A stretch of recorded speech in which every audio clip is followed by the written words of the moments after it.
বিসমিল্লাহির রহমানির রহিম। এই মুহূর্তে আছি আমরা জাবালে রহমত। আছি আমাদের হাজিদেরকে নিয়ে আমরা জাবালে রহমত পাহাড়ের কাছে এসেছিলাম।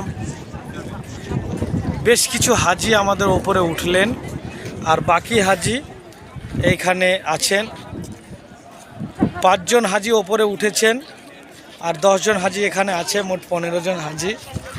এই যে ওপরে দেখতে পাচ্ছেন এই জায়গাটা, এই পাহাড়টার নাম হচ্ছে জাবালে রহমত। এখানে হজরত আদম আলাইহিসসালাম এবং হজরত মা হাওয়া আলাইহিসসালাম এখান থেকেই দেখা সাক্ষাৎ হয়েছিল।